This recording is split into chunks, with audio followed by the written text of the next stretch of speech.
guys, welcome back to Anthony's Tennis Hub. My name's Anthony Hirsch. Today I want to do a comprehensive breakdown of the Australian Open tournament. I will go through my top 10 best points of the tournament on the men's side. I'll also go through the top 10 best matches for me on the men's side as well. And then also I will go over 20 different women's players and talk about each of them individually a little bit more about some of them than others, but talking about some of the biggest storylines for individual players coming out of the tournament, like Swiatek, Sabalenka, where they stand after this tournament, and kind of the biggest storylines and questions coming out of this event. Before I get into it though, please don't forget to share around the podcast if you haven't already, Anthony's Tennis Hub podcast. Don't forget to like the video as well, and don't forget to subscribe if you are new, please, to the Anthony's Tennis Hub channel. I will be posting a lot of different stuff on here, whether it's topical videos or just whatever it is.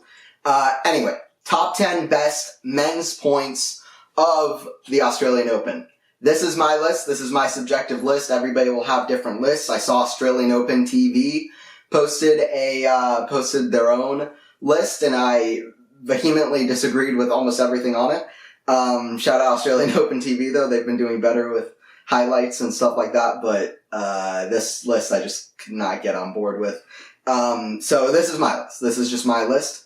And before I get into it, I want to give a few honorable mentions to some other great rallies. Manarino Shelton had a great rally at 5-5, 30-40 in their third set with some great defense and reactions from both. That was a great dynamic shot-making match in general. Alcaraz around the net versus Sonego, sliced one-hander around the net. Sonego backspin volley against Alcaraz at 2-2, 40 love that went right back into the net off an Alcaraz tweener shot.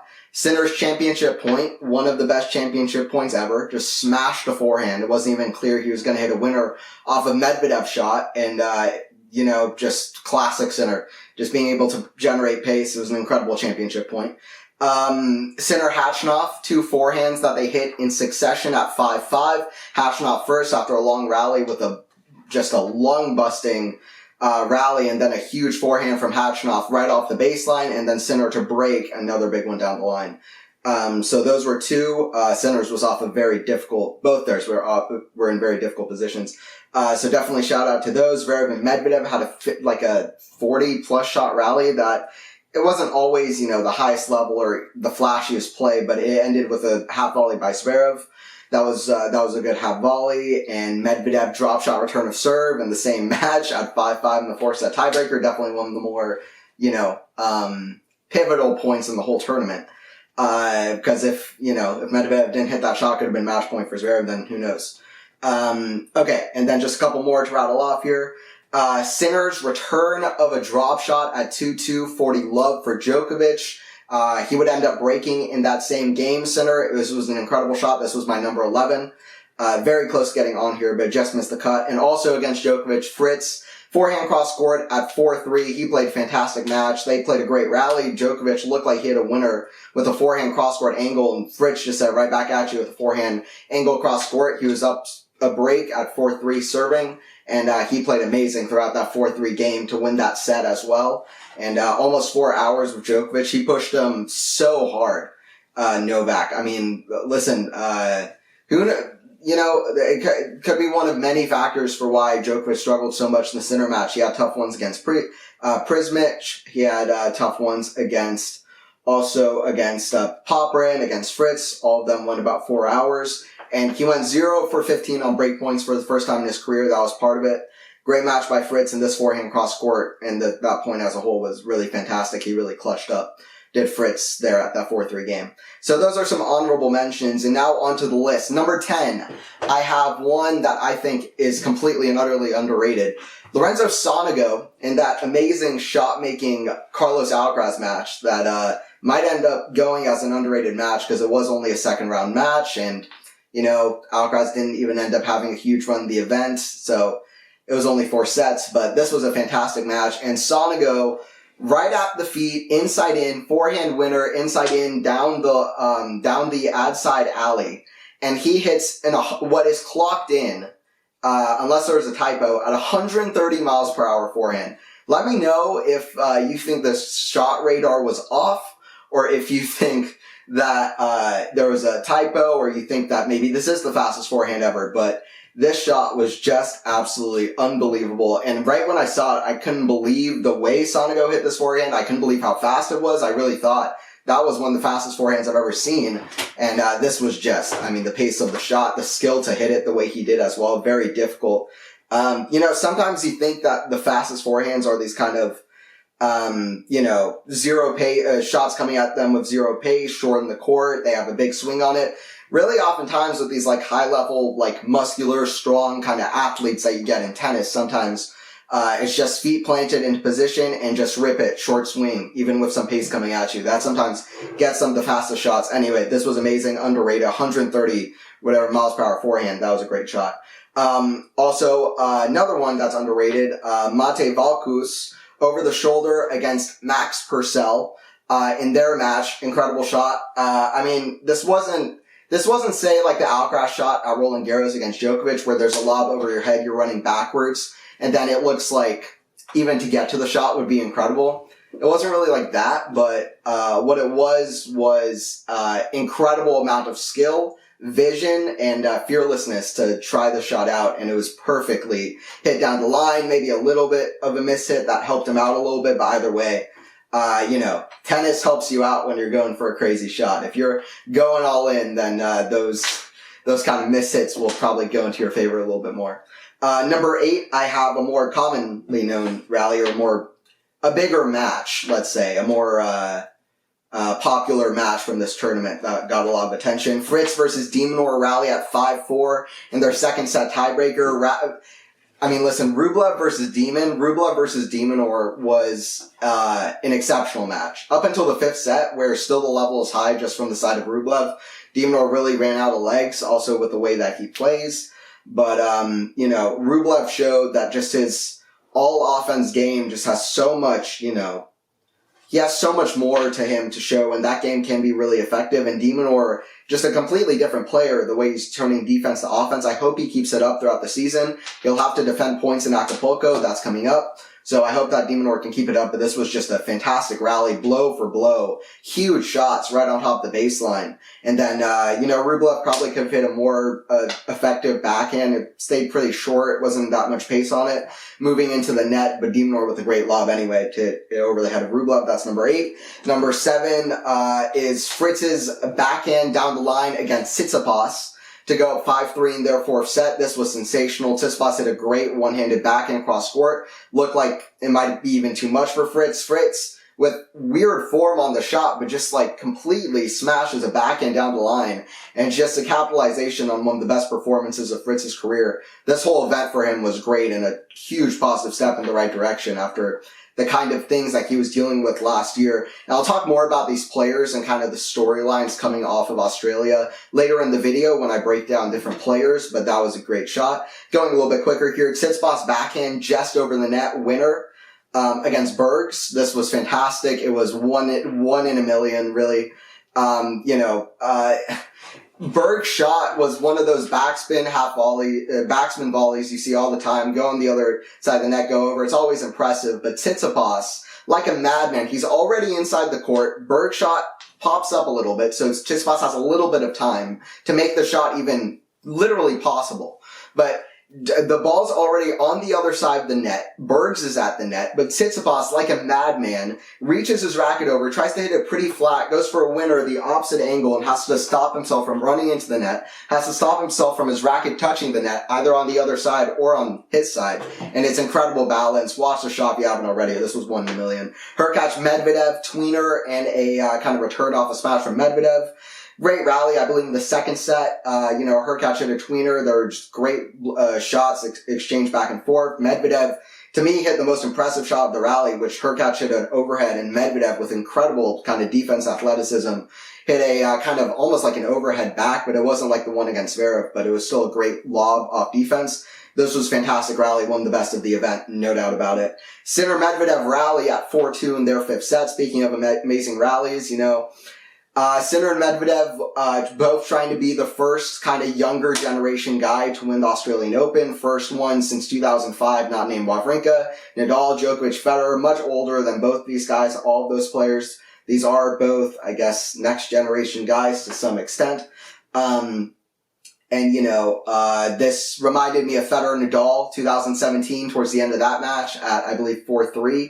Nadal and Federer went blow for blow on that rally that's shared all over social media with stuff like, you'll never see tennis like this. So, we were seeing tennis like that, and it was an incredible rally from the perspective of Sinner. Medvedev was probably already out of legs a little bit at this point. He just didn't have anything for Sinner, but the level from Sinner was all visible throughout this rally. Just amazing pace generation, even as Medvedev's balls were coming in deep to him, and with some, pace and exertion off his shots, but he was still finding pace in the court, and just the best showcase of how high Sinner's level has been in this event, in my opinion. Alcaraz's around the net shot versus Sonego could end up being one of my favorite rallies from the year, no doubt about it. One of my favorite rallies I've seen in a minute. Sonego, backhand smash, cross court, and, Alcaraz, an incredible two-hander screamer down the line, backhand around the net. Two incredible shots right in succession. One set the other one up. Incredible around the net shot, and, Alcaraz was able to cut off the angle early with the backhand, and he's just one of the best athletes on the planet. And, I think don't count out Alcaraz because he's not just a great shot maker in my opinion, but I'll get to that later. Hurkacz shot at 3-4 against Medvedev in the fifth set. Really want to put this one number one. This one is one of the better shots you'll ever see, but I would say number one is as well. Neither are the greatest shot ever or whatever, but they both have arguments that they're all-time shots, in my opinion, and they both have arguments that they're definitely two of the shots of the year. This was an incredible rally. I believe it was Hurkacz, a shot that hit the net. Medvedev redropped back. Hurkacz, with the most incredible athleticism and skill, hits a lob over Medvedev's head, and then Medvedev gets a forehand back with some pace, and Hurkacz hits ridiculous drop volley winner, and just an exclamation at the end of an amazing match. Number one, I never had any doubt when I was putting this list together. Medvedev shot at 4-4 in the third set against Zverev, trying to come back from 2 sets to love down. Zverev hitting Medvedev all over the court, but Medvedev exchanging incredible shots from defense to offense. And then it was a backhand cross court from Zverev. That was great, but Medvedev on the full defense with incredible skill and touch hit this incredible kind of slice backhand pass. It was an even better volley in response from Zverev to the opposite corner, and it's like, okay, well, surely Medvedev's out of the point, but knowing how Medvedev's speed, you're like, okay, well, let's wait a minute, but surely the point should be over. And then Medvedev, like a madman, rushing across the court, up and down the court. Sometimes he's known for the lateral movement, but up and down the court, running to the forehand. Not only does he get to it, he hits the most absurd screamer winner across court. I think this is one of the better points you'll ever see. It was amazing. As soon as I saw it, I was like, that's different. That's one of the points of the year. People were freaking out on commentary I saw afterwards. It stuck with me until the very end of the match. It stuck with me until the very end of the tournament. Whether it's one of the, greatest shots of all, because there are a million greatest shots of all time. How do you even count that? I can think of lots of shots I would put above this one. But either way, this shot was just ridiculous. Medvedev, you know what? I've said for a long time, I think Daniil Medvedev is one of the most underrated talents. Sometimes he's not so flashy. You saw that a lot in the Zverev match when there was, I think, like a 32-shot rally, 34-shot rally, 43-shot rally, 51-shot rally, a million, crazy long rallies at the end of the first set. And yet, either way, and it's very impressive that they can have these long rallies, but it's not always the flashiest tennis with Medvedev, who sometimes just kind of, flat backhand after backhand cross court, kind of can play all day. But I think his talent levels is so high. And I think even if he doesn't end up being, one of the greatest players of all time, which it doesn't seem like he will, although he's an incredible player that will go down in tennis history, or he should now with 6 major finals, he's only going to add to the repertoire, especially on hard courts with an 80-plus win percentage in hard court majors. So he's a fantastic player, only losing to Big Three in many of his finals. But his talent levels, even if his results aren't there, his talent levels, I think, are all-time. To be able to play in such an unorthodox way that Daniil Medvedev is able to play, and to make it so consistently so effective, and hit these insane passing shots that he's able to pull off, that takes such incredible defensive capabilities, especially at his height, I mean, these are just things you don't usually see from a guy of his height and his stature, and I think that sometimes you have to look, under the surface with Medvedev because, he's not always hitting the flashiest shots, but when he hits a flashy shot, they are impressive. This one was impressive. He's got a lot of skill in his game, and this was a great shot. Okay, top 10. Okay, well, first of all, I want to shout out some points also from the women's side and also from some of the doubles as well. I didn't want to, it would have taken a lot to look at all the best points from the women's side as well and it would have been a very long podcast as well with what I'll talk about later. But I did want to shout out a few. Rybakina taking on Blinkova, 12-11 point in their tiebreaker was incredible. Blinkova had about 5 or 6 match points. Rybakina finally got one. And, and Rybakina was serving. It looked like Rybakina surely was going to finish it. Rybakina hit a great serve. Blinkova just on the defense. Rybakina with a huge forehand right on the baseline. Blinkova, amazing defense to offense down match point, hits a great shot back. Now Rybakina is defending and Blinkova just with an amazing forehand inside out, just pure will to win the match, just altogether brought her over the line. Obviously, 18-17, Blinkova on full defense, incredible. Rybakina winners when Blinkova was up 17-16, incredible. I believe it was a forehand cross court. And then there was another one, it was a backhand cross court at 6-5. Just ridiculous at the 6-5 game. I mean, right before Rybakina would break, because people forget, I think there were 6 breaks in the third set before the tiebreaker happened and neither could win 2 consecutive points. That match was bananas. And then what else? Sabalenka had a great rally against Anisimova where they were just exchanging huge forehand after forehand. Then Sabalenka just in one false swoop just hit a forehand inside out. That was just beautiful. And great change of direction. One of the best shows of the level that Sabalenka was shown throughout this event, although there are a few of them. There's another great point from Mira Andreeva taking on Paris, a point at 3-5 break point. Some great defense to offense from Andreeva, who had already faced a match point. She was down, I believe, 5-1 in that set. 5-1, 30-15, 5-2 match point. Ridiculous comeback from Anisimova, and then the defense to offense of this point was insane. A backhand cross court set up, a very cheeky drop shot to finish it, but the defense at the start of this rally was amazing. That's one. Then to the doubles semifinal between Hunter and Siniakova taking on Shea and Mertens was one of the best matches I watched this whole tournament. Honestly, it's a contender for the best one. This match was just ridiculous. The level of doubles in tennis was ridiculous. The shot making, the strategy going on. There's so many things going on deeper. So much talent on the court, whether it's Mertens or Siniakova or Shea, any of the 4. Hunter as well, so that was a great match, but I'm thinking of a half volley winner from Shea with incredible reactions. It's a winner to break for 5-3 in the third set.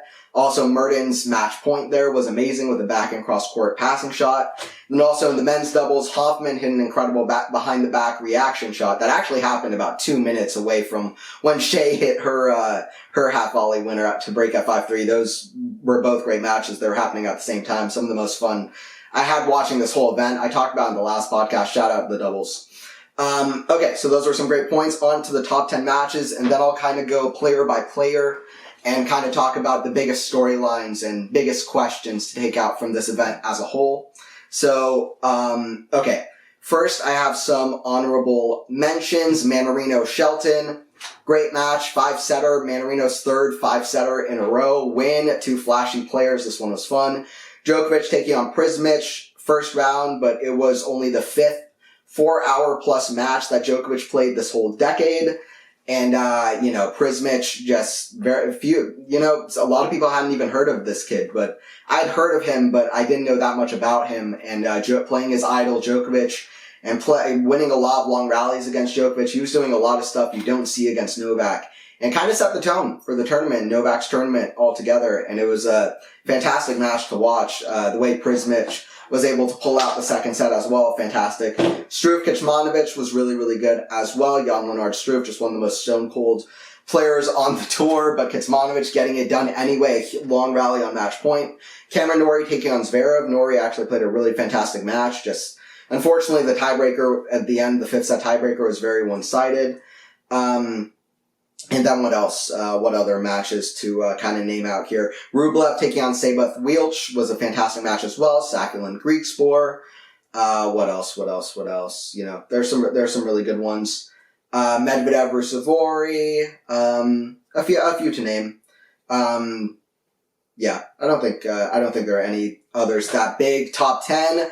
Number 10, I have Thanasi Kokkinakis taking on Sebastian Offner. This was a fantastic match. It was the first round, but it felt a bit like cosmic justice for Thanasi Kokkinakis, who just kept playing heartbreakers last year, whether it was against Hurkacz in Miami or against Murray in Miami. I was just like, man, this guy can't stop playing these heartbreakers. So shout out to Kokkinakis for pulling out this one, because Offner is a tough player, to be honest, and it was tough all the way to the end. Fantastic match, fantastic end of the fifth set, tight as it gets, 10-8 in the breaker. The crowd trying to pull off Thanasi. The whole time you're thinking, man, at least in the fifth set, you're thinking, man, is this Thanasi's time to kind of get revenge for last year? And you could see it on Thanasi's face. He was happy to pull this one out. He pulled out a 4-hour match against Wawrinka at Roland Garros last year. So that was kind of, in a way, a good win for him. But to do it in Australia the year after his incredible match against Murray that he lost, very good for him to at least get this one down. It wasn't against Andy Murray, it was against Sebastian Offner, but still. Either way, great win for Thanasi Kokkinakis. Number 9, I have the match I talked about earlier, Alcaraz Sonego. Sonego is this guy that, once in a blue moon, he just plays fantastic. What a shot maker. What a kind of unique talent and a fearless talent. At that, you know, he has all the shots, but his shot selection is very low percentage. He's very up and down. When he's playing well, though, he's playing really well. We saw that in this match, especially in the second set. He was serving fantastic. I think he made over 83% of his first serves in throughout that set. He was winning almost all the points on first serve. Fantastic set of tennis from Sonego, and this match was just so much fun. One of the best and most memorable shot-making contests I think I'll see for a long time, and I won't be surprised if at some event down the road Sonego has a great run.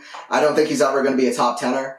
In fact, I would take a huge wager he won't, but what I would take a wager in is that at some point Sonego will have a big run at an event, because he's a talent, and once in a while he just plays incredible. Fritz versus Djokovic is my number 8 spot. This was so fun. One of the matches of the tournament. In my opinion, you know, it kind of let off a little bit towards the end of the fourth set from Fritz, but either way, Fritz played fantastic. I don't want to take anything away from Taylor. He almost went 4 hours, 0 for 15, all the things I said earlier. It started with his match against Tsitsipas, which I might get to later in the list, but it started with that one. He was hitting the backhand great, you know. His serve, his forehand was working like they should. He was hitting with a lot of variety, a lot of skills. And he was doing all things right against Novak. Novak probably wasn't at his best, but Fritz was taking advantage.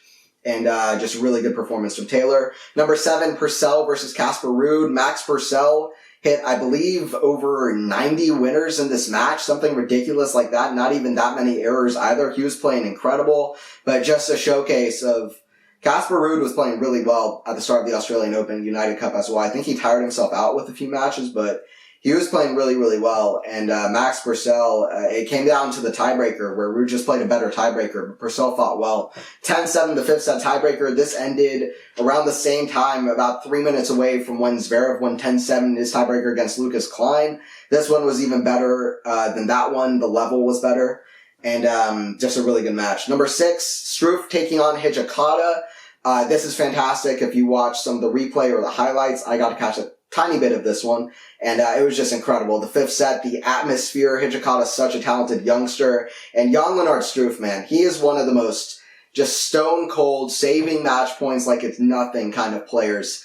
Whether he's ranked inside the top 20 or inside the top 100, he is always one of the most mentally solid and just chill, calm players against a powerhouse player in Hijikata. And it was really exciting. So that's an underrated match that I want to give a shout out to. Incredible atmosphere rooting on their Aussie Hijikata, but Struff is just so good. And it was a good show from Kecmanovic to be able to beat Struff, I think 13-11 in their tiebreaker in the match following that one. Okay, top 5. Fritz taking on Tsitsipas. Awesome match. Tsitsipas didn't even play badly. Fritz just played out of his mind. 50 winners, 19 errors. The serving was fantastic. Everything I said about Fritz against Djokovic. This was one of the best events I've seen Fritz play. He played incredible. A loss to Djokovic is no shame. This match was great. A lot of tight sets. and Fritz pulling it out against Steph, who was so consistent in Australia. It was a big statement from Taylor. You know, a lot of similarities I think can be pulled between the two. Not every similarity, but a few. Big serve, big forehand. They can struggle off the backhand. That can break down a little bit. Both players were having a few struggles last year. That's not to say they didn't have any big runs last year. Fritz winning Atlanta and Delray Beach. Steph getting to the final of Australian Open and winning in Los Cabos. But for the most part, last year was a little bit of a step down from where they were in 2022. This was a big match, and a lot of similarities could be drawn, but Taylor just played at such an insane level and was doing so well in the backhand to backhand, which really kind of shifted the match. Sinner taking on Medvedev. The final is at number 4. I'm not going to say, in my opinion, this was the highest level final I've ever seen in my life, knowing Sinner's first couple of sets, knowing Medvedev ran out of gas towards the latter of the last 3 sets, and knowing that the last 3 sets were actually pretty quick in all things considered, and so were the first 2 sets, honestly. So there was never, maybe the third set the most, but it never really felt like there was a moment where both players were playing at their utmost highest level. So that kind of made it drop down, but the drama, it's a Grand Slam final, 5 sets, Sinner playing incredible in the last 3 sets, an incredible comeback. Medvedev playing mind-blowingly well for the game he was executing in the first couple of sets. So this was really fun, and it really wasn't that much of a contrast of styles that we usually see from Sinner and Medvedev, because it was really Medvedev shocking Sinner so much, coming to net and playing as aggressive as he does.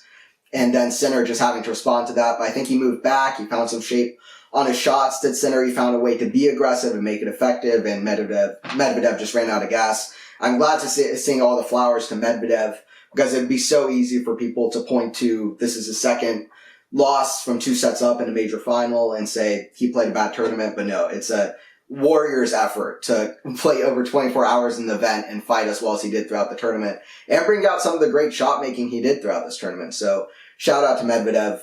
He got 1 set away from the title. In fact, he got 2 games away from the title, but it just wasn't to be. A great win for Jannik as well. And what a moment to see Jannik's growth, to get to that point as well. And I'll talk about Sinner later. Medvedev taking on Zverev is my number 3 spot. This was an amazing match. Zverev completely outplaying Medvedev. Medvedev looked tired. He looked out of gas. And really around 4-4 in the third set, it was really tight. Medvedev was so close to going out of this match and going out of the tournament in this match. And, his second 2-sets-to-love comeback in this tournament. I mentioned the incredible shot he had at 4-4 in the third set. It was great shot making throughout. The last 3 sets from Medvedev, he started coming to net more. He started being more aggressive. I believe he came to net maybe 28 times throughout the match, which isn't that much, but 20 of those came in sets 3 and 4, and he had an incredible success coming to net. And I do wonder if these are some things that he'll put in the back pocket, especially playing players like Alcaraz and Sinner that can cut off his angles from way back in the court when he's playing defense. And against these aggressive players, if he will play more aggressive and have that in his back pocket, or at least a balance of defense to offense. We saw that in the Hurkacz match as well. And, Medvedev played a fantastic tournament. Number 2, Rublev taking on de Minaur. I spoke about it a lot when I was talking about that rally. I don't really have that much more to add, except a lot of the sets were tight up until the 5th set, and both players playing at their absolute best. And it was awesome to see.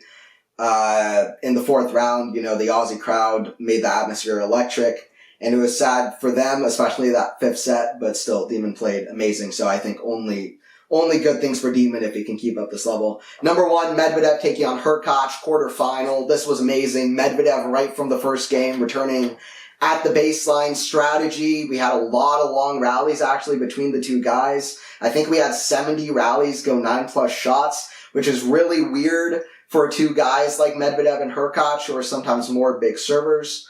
But, this match, it was so intriguing to see them try so many different things throughout the match. At first it was Medvedev super aggressive, and then Hurkacz became very aggressive in the 4th set. And Medvedev looked out of gas once Hurkacz kind of stepped up in that 4th set, but then he comes back in the 5th set, and it was a lot of longer rallies. Hurkacz arguably should have won the 1st set. He should have taken a lot more chances in the 3rd set. So that was more experience in these kind of moments from Medvedev. It was the first hardcourt major quarterfinal for Hurkacz, but an incredible effort after already having played a 5-setter in this tournament, Hurkacz. And, but Medvedev also, Medvedev also the marathon man, and just an incredible level at the end from both as well. Medvedev just net rushing every single point almost in that 5th set. It was amazing. A lot of variety from the back from both players, and I think these are two players that are actually so skillful. I've said this before about Hurkacz. I've thought this for a while with both players. I mentioned I think Medvedev is an all-time talent to play so skillfully with the unorthodox and such difficult way that he plays. It's a very unreal style of playing. It's kind of the more defensive version of Federer, because sometimes you watch, not to compare Medvedev to Federer, Federer's on a completely different level. Federer's one of the all-time greats, but by a long shot. But Federer, when you watch him play, is so unreal, even with the aggressive way he plays, the aggressive nature. Medvedev also, you're like, how do you play in such a difficult manner, and yet you're doing it every point with such ease, so unorthodox and so skillfully. And it's amazing to me that Medvedev can pull this game off. This was just a chess match between two big guys that can absolutely hit the ball so hard. And we saw some just incredible shot-making rallies. Hurkacz, his hands at the net when he was coming to net, and just these dynamic rallies. It was a lot of fun to watch, and the kind of ups and downs of the match. I won't say it was a perfect match throughout from both, but that kind of made the entertainment value for me, who was trying to really pay attention to all the strategy and stuff, which was hard to really hard to gauge and to keep track of. But it was really fun to watch from start to finish. The way Hurkacz was responding to what Medvedev was doing and vice versa. And, they really showed that they have a huge toolbox on both of them. And that's why they both are multi-Masters 1000 champions. And that's why they both are top 10 players. So perennial top 10 players, or at least in the sake of Medvedev, who's probably more so perennial top 5.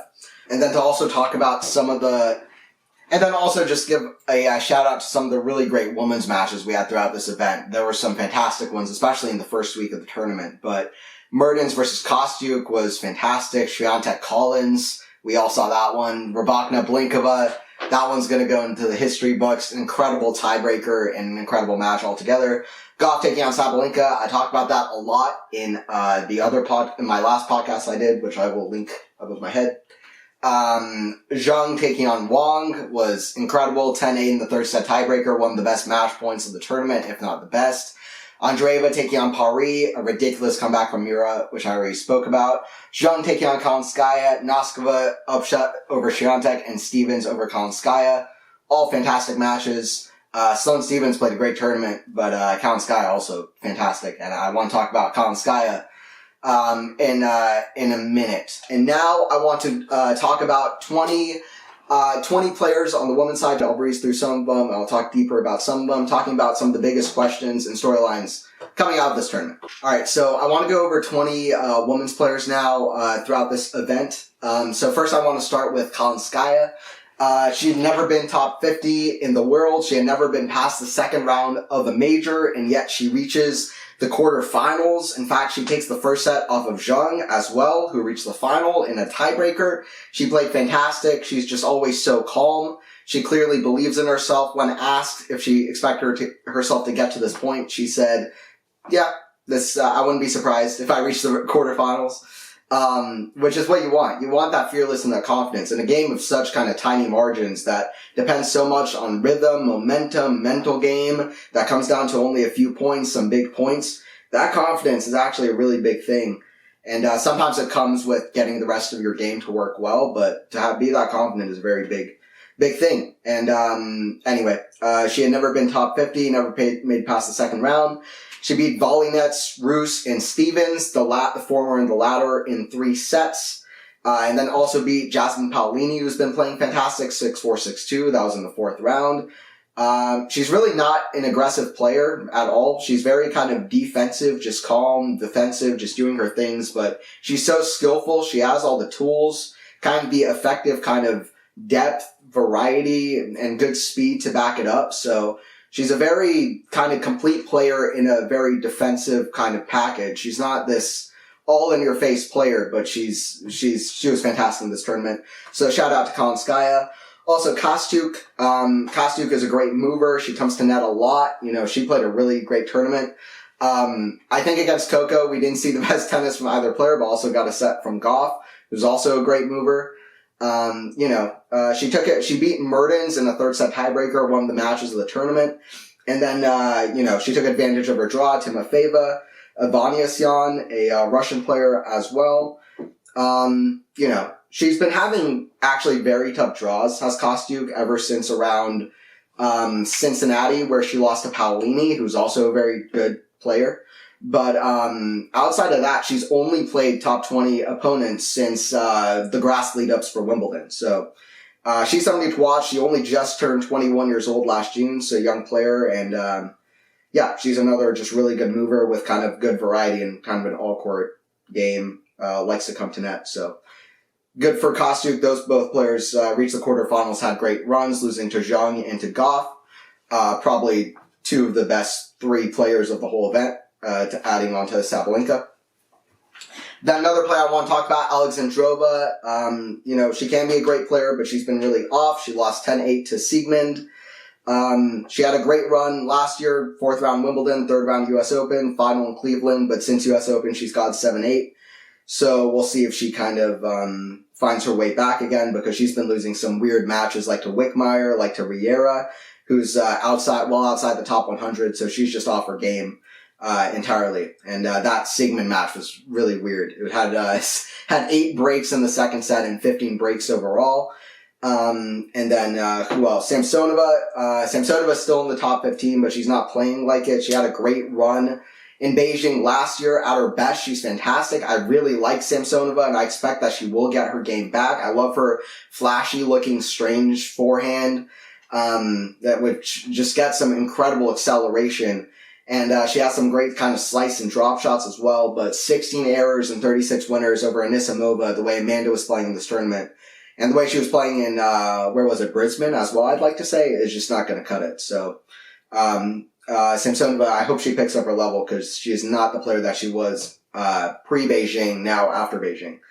Svitolina, she got injured and had to retire in her 4th round. I thought she was one of the favorites, if not the favorite, to reach the final, which is kind of crazy because she had never reached a major final, but she's fantastic. She played well in, Auckland as well, lost in 3 sets to Gauff.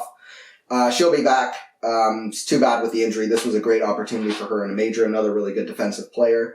Who has just great defensive skills. Ostapenko, she's been playing great, but lost to Azarenka, just still up and down is Ostapenko, and she lost twice to Azarenka this year, back-to-back events, and other than that, she got a title, so maybe she just needs to play anybody but Azarenka.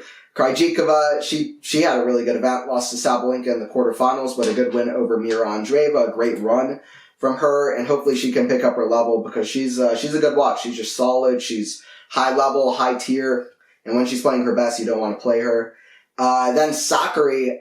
So I want to talk about Maria Sakkari. So to talk about Maria Sakkari, I think a lot of us kind of root for Sakkari to do well. She has such a watchable, enjoyable game to watch when she's playing her best. Very kind of powerful serve, big forehand, not overpowering, just controlled kind of power, aggressive kind of all-court style. And she seems like a pretty genuine personality out there. It's a player you want to root for, and she's just completely off her form recently. She's only been losing to top 10 players since her WTA 1000 in Guadalajara last year. The draw really opened up for her there, but still a great win to finally do it in 1000 tournament, to win that many matches against great players. Ever since then, she's lost to Pegula, Gauff, Zheng, Sabalenka, Rybakina, and Pegula again. So it's not too bad. Only top 10 players, or at least everybody but Zheng, and now Zheng is top 10 caliber, and now she's in the top 10. And then she looked awesome at United Cup. She went 3-0. She beat Sigual, she beat Fernandez, and she beat Kerber as well in comfortable straight sets. First match here, 6-4, 6-1. And then 23 winners to 43 errors against young Russian player Venesian. 59% first serve points won, is never going to cut it. Venesian wasn't playing spectacular either. She had a great run this tournament. I hope to see a lot more from her, but 17 errors, 24 winners. Just not losses you want to see Sakkari having. And it's just an off day. It's disappointing after she had reached world number 3 before. She's shown her slam potential before. And I'm hoping that she's able to figure something out because it sucks to see it. For Sakkari, another player out of form is Vondrousova.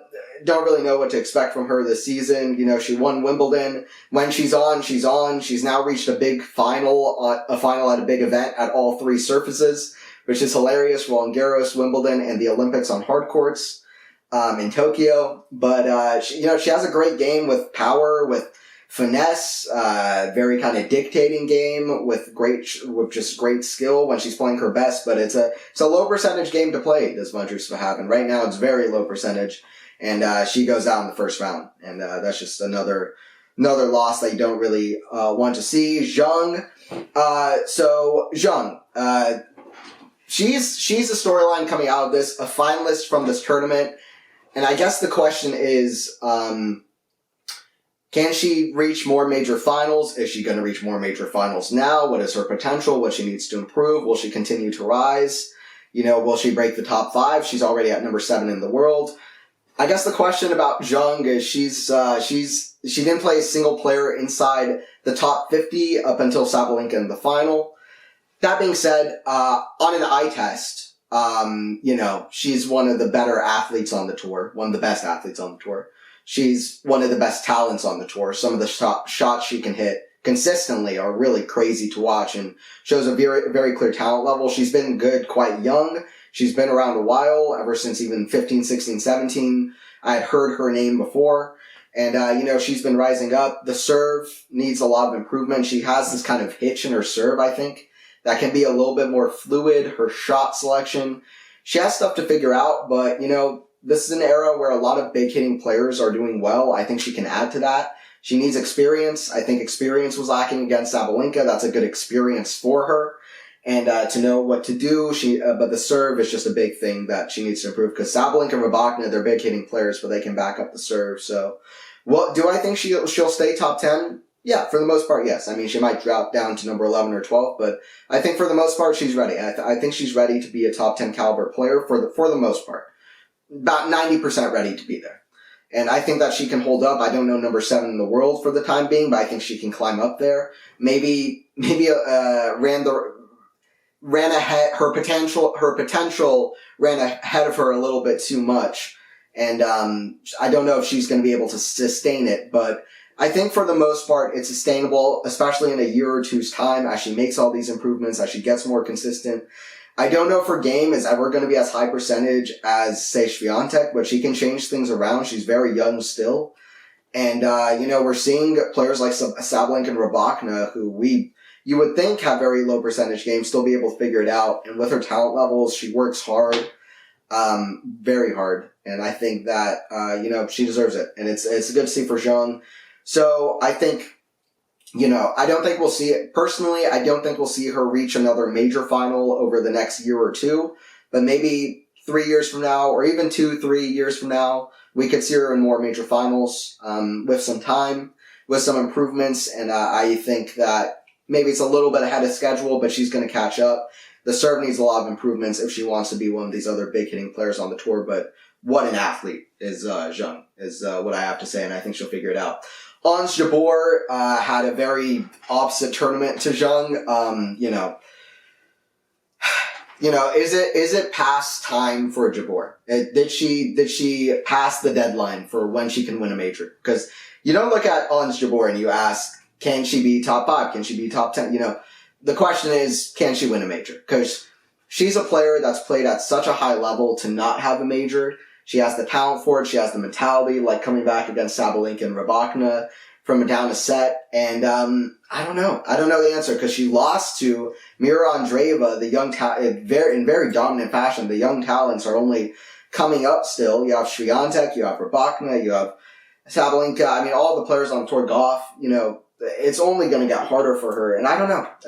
Maybe she did pass the time, because Vondrousova was such a good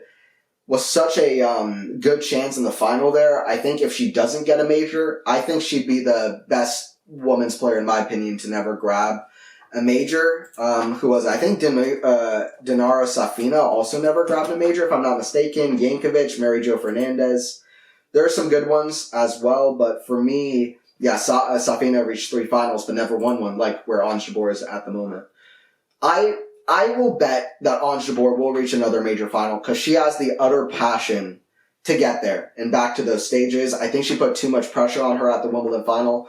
If she gets one last chance after everything that she's been through, maybe she can pull off an Andy Murray on the men's side, a Lendl, and say, you know what, no, I'm crossing this threshold and I'm getting over the line. I would love to see that, and I hope she keeps fighting because her talent level, she's just so fun to watch at her best. But if I was to bet if she's going to win another major or not, I would be very concerned with all the young players that are kind of now rising up and are at the top because she has a lot of players to contend with. If she does do it, I think it will be at Wimbledon. I know she's reached the U.S. Open final, but my bets would be on grass courts. I think Sabalenka is going to be very tough on grass courts to beat over the next few years. I think Rybakina as well, as somebody to mention, Mira Andreeva.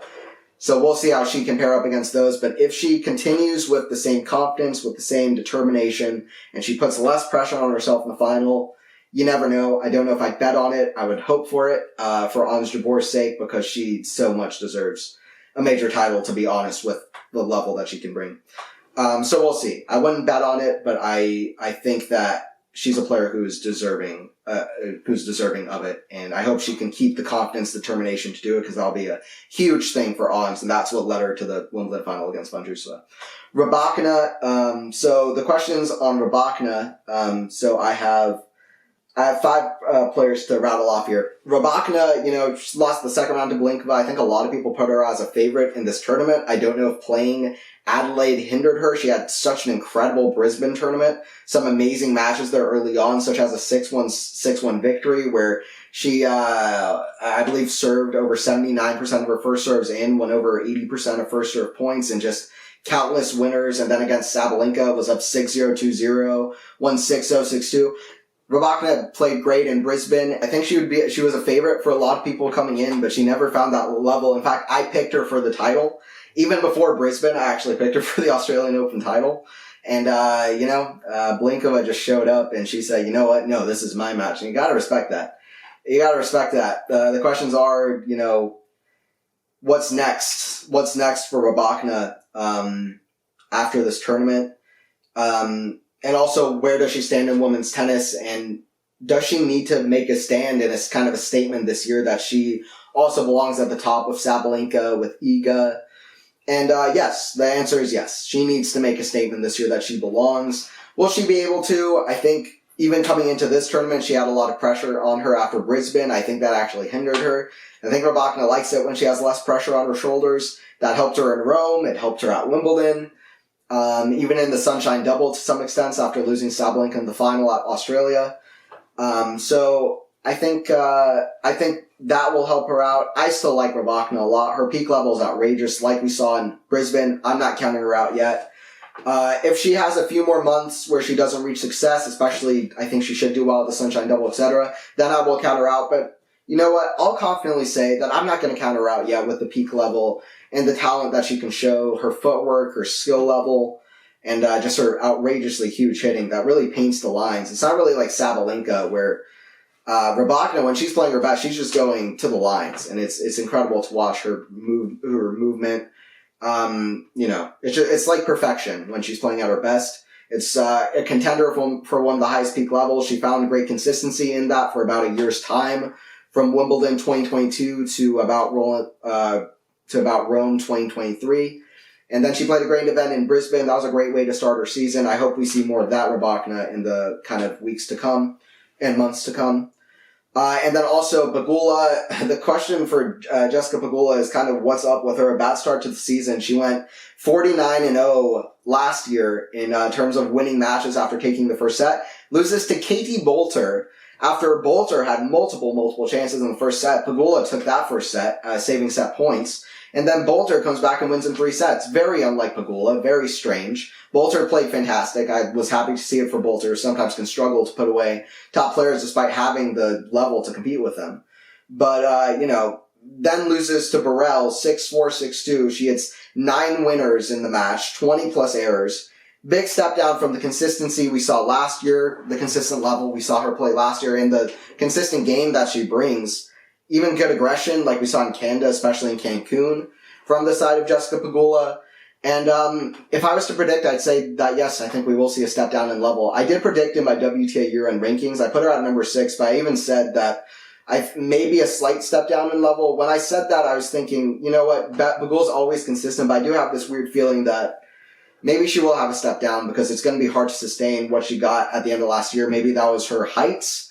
I kind of hope not, and she still hasn't reached a major semifinal. I hope we see more of her because I really do like Jessie a lot. And I like what Pegula has to offer, but we'll see what she can do.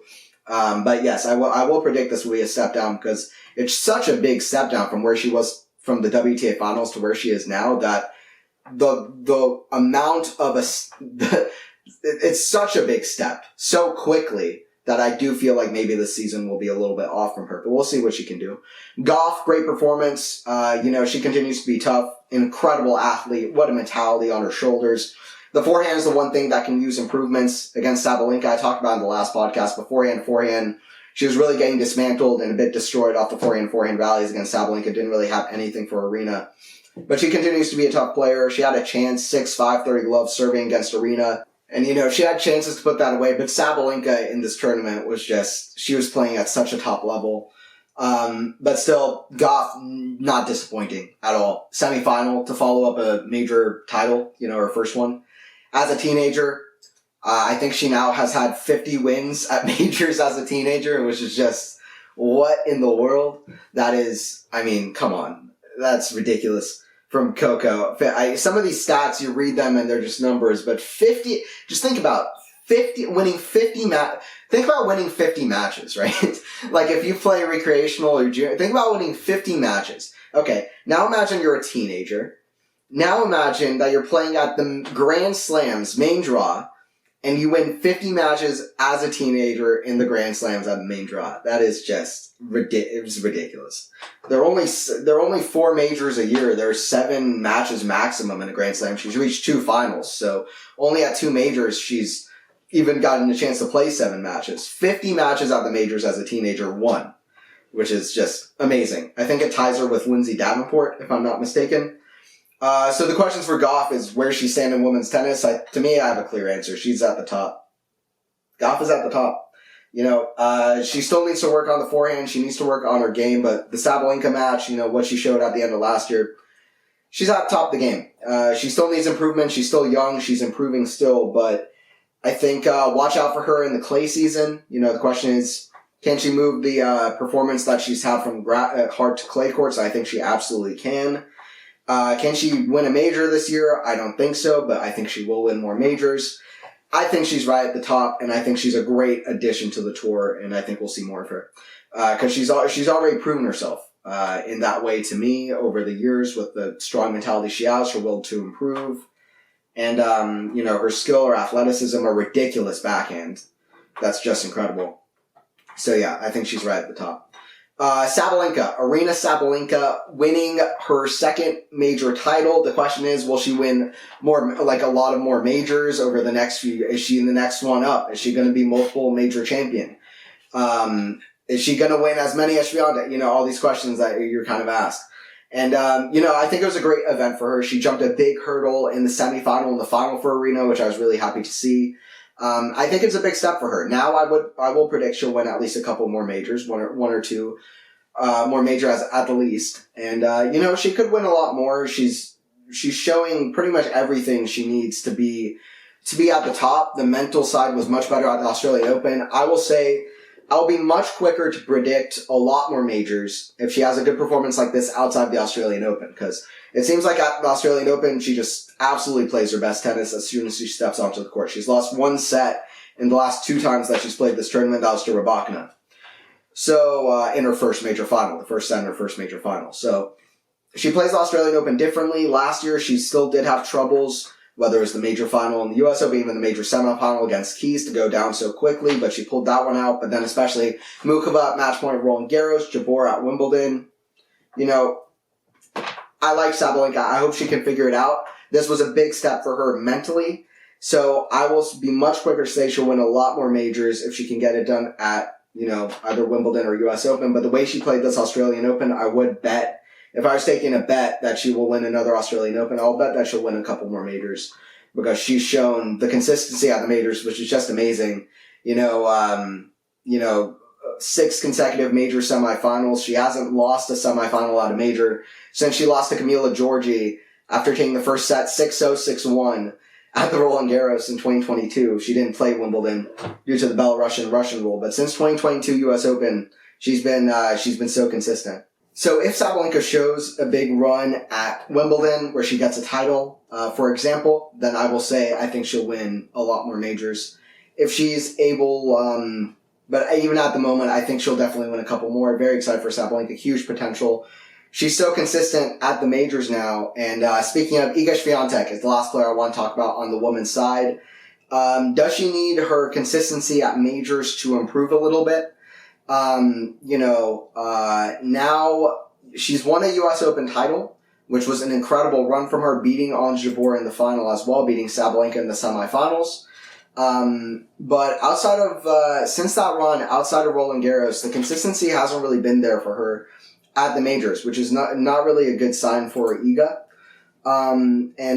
Swiatek, who's the best player in the world is another question. Swiatek, how can she bounce back from this? Is this a big worry for Swiatek now, losing to Noskova in the third round? I do think she had a very tough draw, especially early rounds compared to Sabalenka. She had a very tough draw. The draw really opened up on her side. Initially, it was going to be a very tough draw with Rybakina, Ostapenko, all these players that people were throwing out there. It actually, even Svitolina, who got injured, which was unlucky, but Swiatek's draw actually opened up afterwards. Those Linda Noskova got in her way of potentially a final if she made it through that match. You never know. Noskova really took that match, though. Swiatek didn't even play that badly, which is another thing I want to talk about. I don't think Iga's played that badly.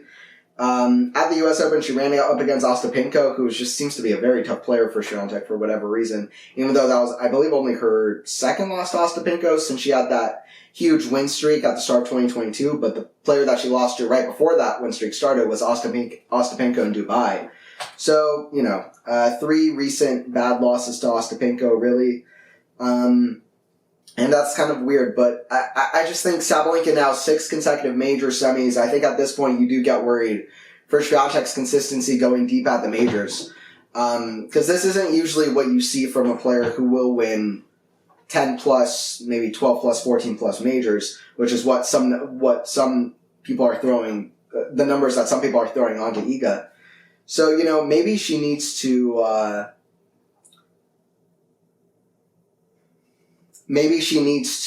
figure that out with going deeper consistently at the majors. Obviously, Wimbledon's going to be tough with grass courts, but at Australian Open and U.S. Open, 2022 loses to Danielle Collins. Although she was the 7th seed at the time, she wasn't even supposed to make the semis.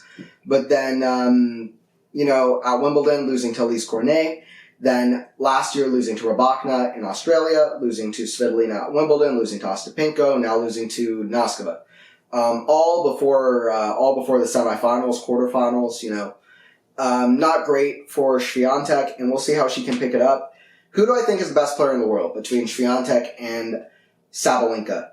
To me, to be completely honest, this is impossible to answer at the moment. I think the answer to the question would be Swiatek went 68-11 on tour last year. Sabalenka went 55-14. Swiatek won 6 titles. Sabalenka won 3. Swiatek beat her comfortably. Sabalenka on kind of quick hardcourt conditions in Cancun.